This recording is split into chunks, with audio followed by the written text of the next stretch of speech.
Good afternoon, everyone. I hope everyone is doing great and they are safe in everyone's home.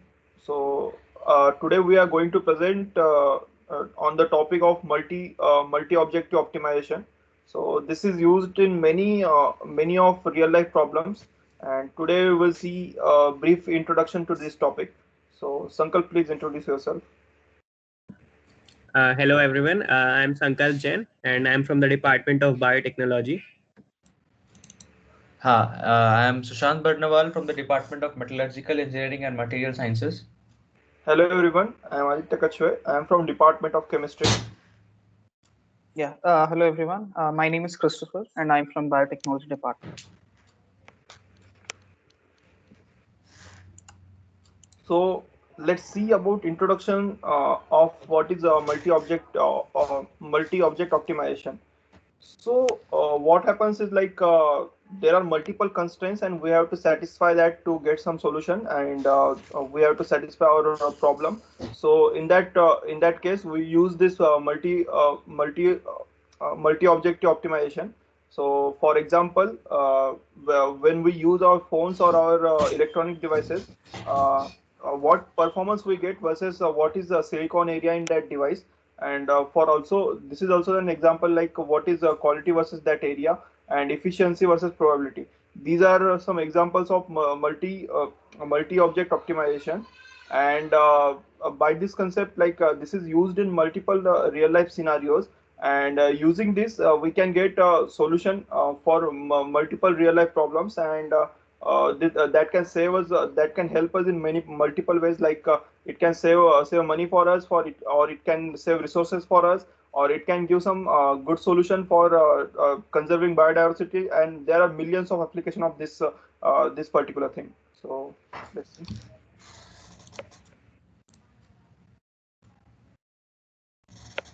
So basically, so let's see what is a single object optimization.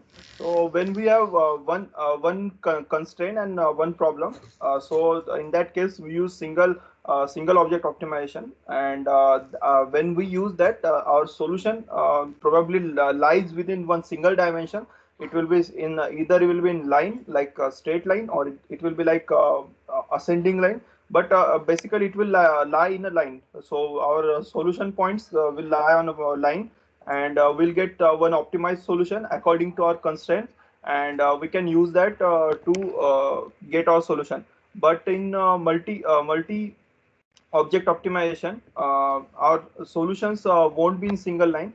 As we know, our constraints are more than one. So when we have two or more constraints, so we'll get a two-dimension figure, or probability of points, our points will lie in a plane and or a figure, and from those points something will be our optimized solution.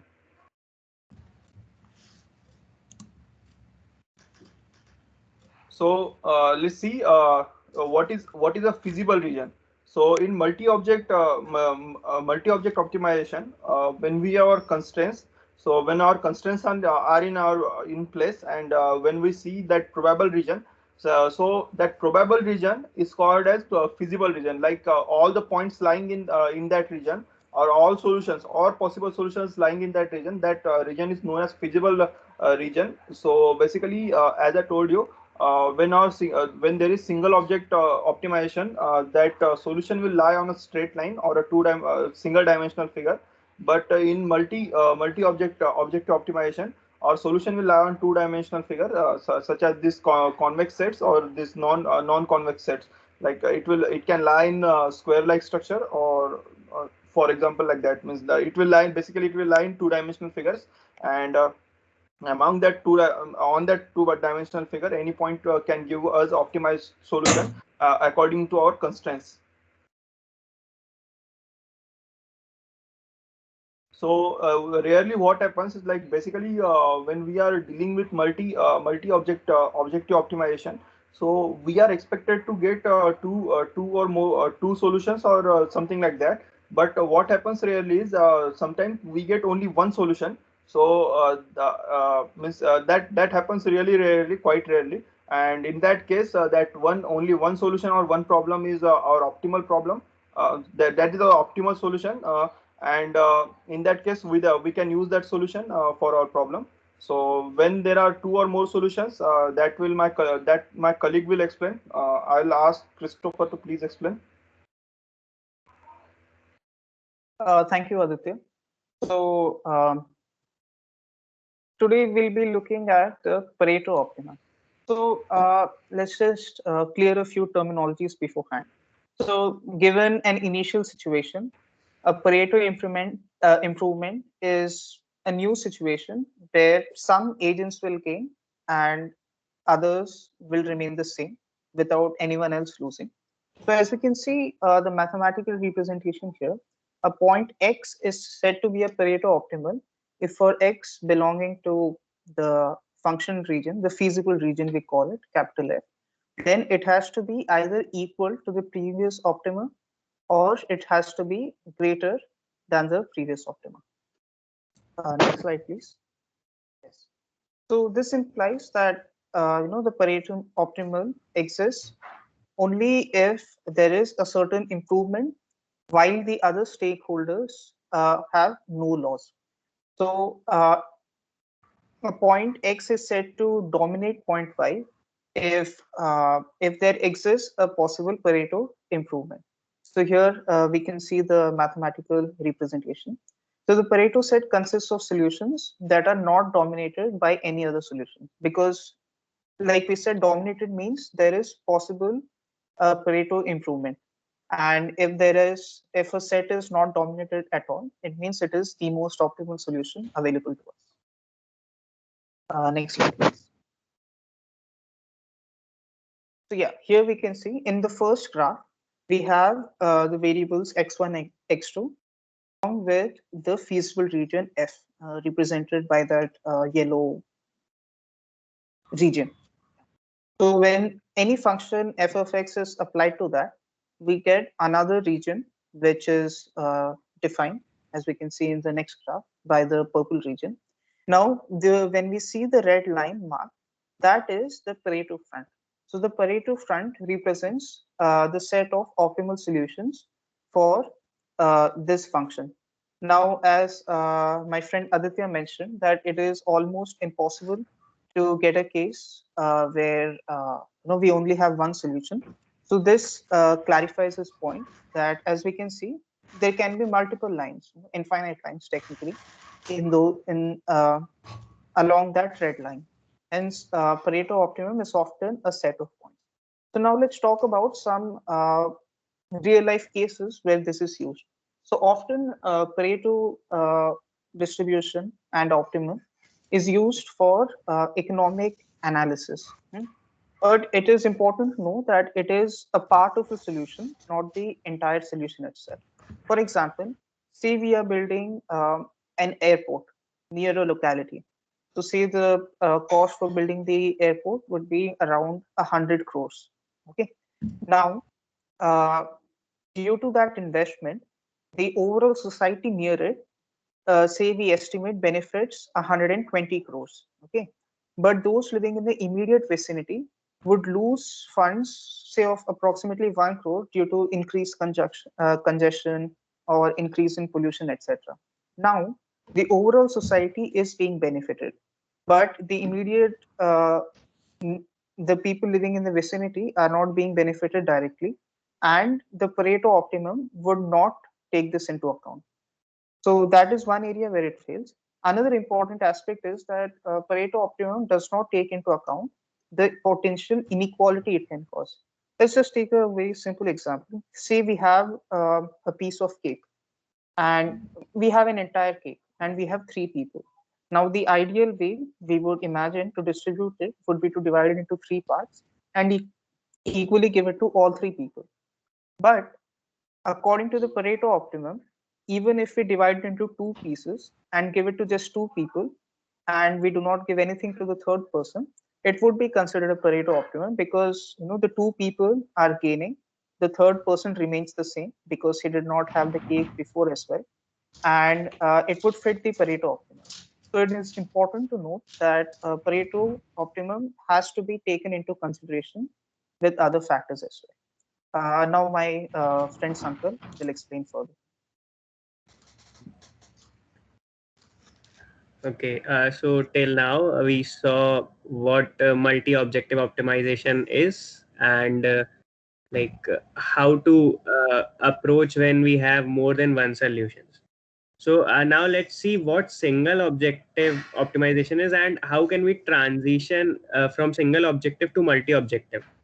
So say in single objective problem, what we have only one variable to optimize. Like we have a set of constraints variables, but only able to optimize.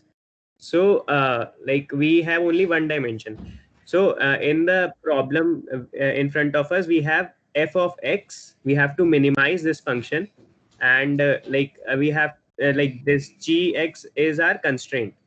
So like when we'll find the feasibility regions, these orange dots are all the feasible points, and this optimum solution is where the f of x is minimum, so it is the leftmost point in the line. Next slide.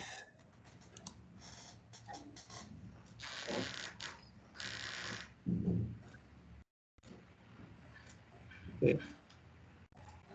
So now we have to convert that problem into multi-objective. So let's say we have a big problem and we can divide it into two parts. So initially we had f. Now we have f1 and f2, which are the sub parts of the problem f. So in this is our multi-objective. We have to minimize both f1 and f2. So now we can have as many constraints as possible, and the constraints will define our search space. So these red dots, these are the feasible search space, and we have to find the possible uh, best set of variables where we have both f1 and f2 minimum. So as we can clearly see that the bottom left point is our optimal point. It is very clear in this picture that this point is our solution because both f1 and f2 are minimum together. So now let's see what problem we can face with such scenario. Next. So now in this picture, in this problem, now we cannot tell a specific point where both f1 and f2 are minimum together. We have a search space and we have two confusing solutions. Like in one of the points we have f1 minimum but not f2, and in other we have f2 minimum and not f1. So now what to do with such kind of problems? So in real life, we there are many cases where we face such problems, and solution can be based on many things. Like one thing is your priority, whether you want to prioritize F1 or F2. So if you have no such preferences, so you can choose both of them as your optimal solution. And to deal with such situation, we have many things. So Sushant will continue with this. So to get over with the problem of the objectives, of how there are different kinds of problems that we are occurring during the process of multiple of objective optimization, we have divided the categorization of objectives is into three types depending upon the relations between them, that is the cooperation, competition, and no relationship. So what is actually which defines a relationship between those objectives? It is nothing but the variables that are present, that it is nothing but the variables which are used to define those objectives that are in common with those. Two objectives will fight for a control of a common design of variables throughout a multiple objective design optimization process. So we will look into details into these categorization of those objectives. The first one being the cooperation. It is quite simple. It's quite a simple categorization where two objectives are set to cooperate together if both of them wish to drive all of their common variables in the same direction. This happens when F2 and F1, both of them have the same kind of variables, and generally the betterment of one of those objectives leads to the betterment of the another. In these conditions, the optimum is generally a single point or a particular set of desirable points. Like in this a performance plot as can be seen, or the one uh, that was previously explained by Sankal. The next one is a categorization. As a categorization is quite interesting. It's one where those two objectives try to compete with each other. In most of the cases, they have common variables which lead both of these objectives to travel into two different directions. These generally lead to a betterment of one objective at a cost of the other. This as a result allows to be this as a result is beneficial for us to take into account the concept that Christopher has earlier explained of the Pareto optimum. Over here, we take into the consideration the Pareto front that is produced because of those external values, or because of the those external values that we get from both of these objectives.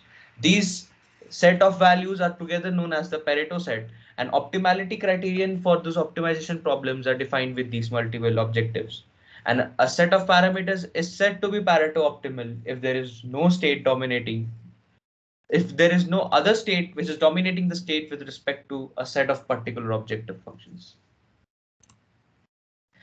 The last categorization is quite uninteresting, known as the no relationship. It's just there is no relationship between the variables in those two objectives, and we can easily optimize each function individually and combine them together.